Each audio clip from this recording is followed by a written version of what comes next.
ملک کو ہم نے قرضہ واپس کرنا ہے تو اس کا یہ ہرگز مطلب تو نہیں ہے نا کہ ہوش ربا اضافہ کر دیا جائے، احتجاج کا سلسلہ بڑھ جائے، حکومت کو ٹف ٹائم دیا جائے. تو یہ تو پھر ملک کے حالات آپ کس نہج پر جاتے دیکھ رہے ہیں؟ ایسے تو بہت زیادہ خراب ہو جائیں گے. حکمران اپنی شاہ خرچیاں کیوں نہیں ختم کر رہے؟ عوام پہ جو اتنا بوجھ ڈالا جا رہا ہے. دیکھیں اصل بات آپ نے تنزیلہ بالکل درست کی. ہونا یہ چاہیے تھا کہ آپ ٹیکس نیٹ کو بڑھا دیتے. ہونا یہ چاہیے تھا کہ آپ ٹیکسز جو ہیں، جو ایک شرفاء کا طبقہ ہے، جو ایلیٹ کلاس ہے، اس سے آپ ٹیکسز لیتے. اب ہو یہ رہا ہے کہ ان کو آپ نے چھوڑ دیا، ان کو آپ چھیڑنا نہیں چاہتے.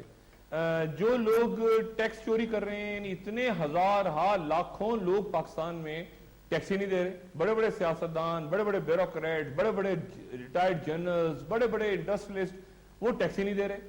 اور سارا کا سارا بوجھ آپ نے ڈال دیا مڈل کلاس اور لوور مڈل کلاس پہ. یعنی پیٹرول کی قیمت بڑھنے کا مطلب یہ ہوتا ہے کہ سبزی بھی بڑھ گئی، دودھ کی قیمت بھی بڑھ، ہر چیز کی قیمت بڑھ گئی. پورے ملک میں اگر آپ پیٹرول بڑھا دیں اور ساتھ ہی بجلی بڑھا دیں، اسی کے ساتھ ہی بالکل ساتھ، یعنی پیٹرول بجلی. اب معاملہ یہ کہ ان کو بجائے سے کہ ٹیکس نیٹ بڑھاتے، دنیا تو یہ کہہ رہی تھی نا کہ آپ ٹیکس کو بھی بڑھائیں، ٹیکس نیٹ کو بڑھائیں.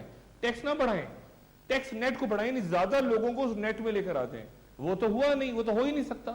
اور ساتھ آپ نے یہ اقدامات اٹھا لیے اور کوئی بریفنگ بھی نہیں دی، کوئی وجہ بھی نہیں بتائی. یعنی وزیر خزانہ ہمارے محترم اسحاق ڈار صاحب نیو یارک میں تھے، نیو یارک سے لنڈن پہنچے، وہاں سے اعلان ہو گیا. تو اب کس نے بڑھایا، کیوں بڑھایا، کوئی اس کی وجہ بیان کرے، کوئی عوام کے سامنے آئے بتائیں کہ یہ ریزن ہے. ایک تو پہلے یہ ریزن ہوتا تھا پچھلی حکومت کا کہ جی باہر کی منڈیوں میں پرائس بڑھ گئی. باہر کی